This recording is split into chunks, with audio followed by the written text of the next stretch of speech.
All right, Peter. So you're running the Boston Marathon, which this year is in early October. When do you formally start your block of training geared towards that race? Yeah, so I like to do a 12-week training block leading up to a marathon. That leaves about 2 weeks at the end to taper and maybe 2 weeks at the beginning to get ramped up and about 8 weeks at that marathon build. So that's looking like it's going to be the middle of July. Between now, late May, and middle of July, what are you doing with some of the key pillars? Let's start with strength training. Does that change at all between now and then? And if so, how?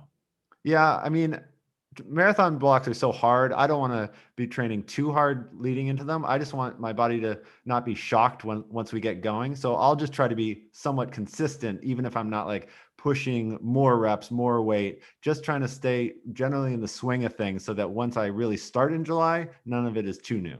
And what about the nutrition? Are you someone who really tries to? I know your nutrition patterns are pretty good. You do a lot of marathons.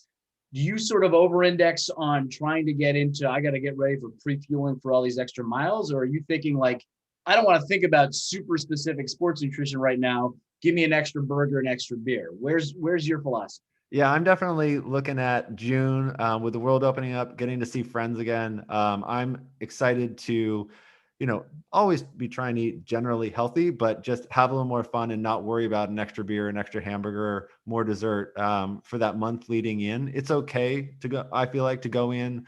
I don't weigh myself that much, but just feeling like I haven't been watching every ounce for the next 6 weeks or so. Gotcha. And what about the sort of thinking that you do as opposed to when you're in the middle of a training block and you're focused on the next day of that plan? What are you doing mentally with your running before you get started with that cycle?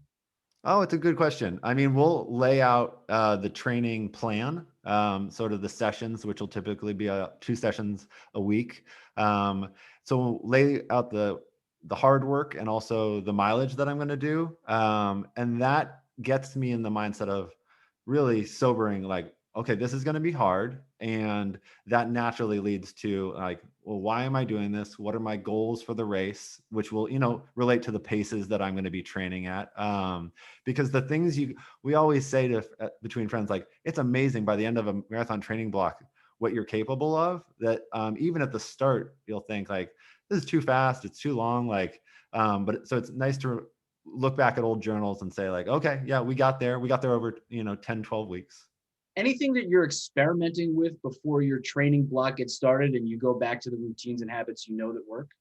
Yeah, I'm really excited, but also sort of scared, respectful of the fact that this will be a summer training block leading into an early fall race. I typically do CIM in the late fall, almost early winter. So that's a cool build. And then Boston is typically a cold build in the winter. So I've been playing around with a hydration vest, going on runs, that aren't necessarily so long, you need a lot of calories, but really trying to, it's been an eye opener for me. Like, oh, if you take hydration throughout, you can actually finish the run not feeling totally cracked, not feeling totally trashed, and that leads to your recovery, which leads to the next day. So those are things I am well aware of that I need to know more about, and I'm gonna play around with those, even if it's not super necessary for any run in the next month. I'm gonna be experimenting with that.